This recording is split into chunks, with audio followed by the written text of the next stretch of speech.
Let's bring in Mikael Valtersson, military analyst, former officer of the Swedish Armed Forces. He joins me live from Stockholm. Welcome to you, Mikael. Let's start then with that decision, it seems, by the United States, well, President Trump, not to provide the long-range missiles to Ukraine. Why do you think he didn't provide them?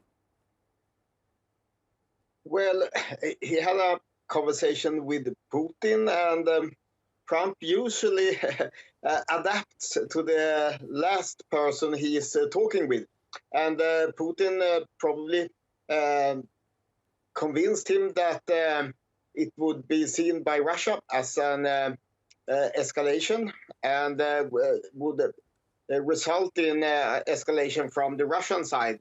Exactly in what way, I have no idea, because it's very hard for Russia to escalate towards Ukraine. But he also said that it would damage the diplomatic relations with the US, and the US wouldn't be seen as a mediator anymore. So I think that's what's the main reasons. And Trump, it's not sure that he had decided to deliver Tomahawks earlier. It might just have been some kind of negotiation tactics talking about the Tomahawks. What do you think of President Zelensky's point on this then, that basically that's just weakened Ukraine's position and emboldened Russia to keep on with the war?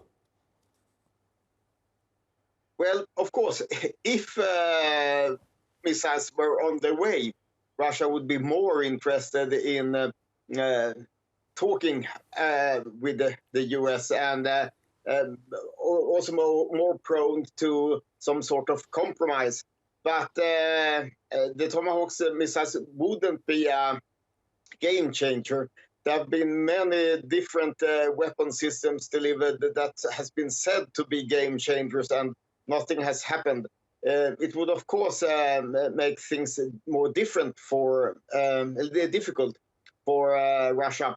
But it's not extremely important. But since the Tomahawk missiles can carry nuclear warheads,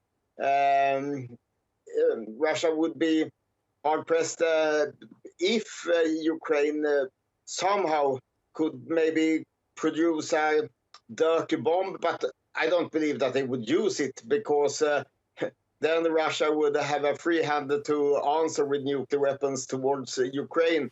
Nobody could blame Russia for that. So the Tomahawks aren't especially important militarily. Mikael, do you think that Donald Trump wants to get a peace deal so much that he effectively makes Ukraine's position as weak as possible, so that they will have to come to some kind of agreement? Is he effectively taking the Russian side in this? Well, I believe that he really wants a peace deal.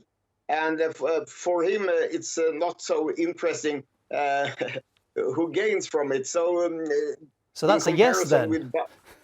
Yes, we could tell it like this, that Biden supported Ukraine wholeheartedly. Trump supports a peace. Whoever gains from it, because he gains from it. So he isn't a wholehearted supporter of Ukraine. He wants this war to end and have normal relations with Russia. And hopefully, in a way that it doesn't seem that the US abandoned Ukraine totally and is a bad ally, but he's not doing things to strengthen Ukraine. Mikael, thanks for coming on. Mikael Valtersson, military analyst, is my guest.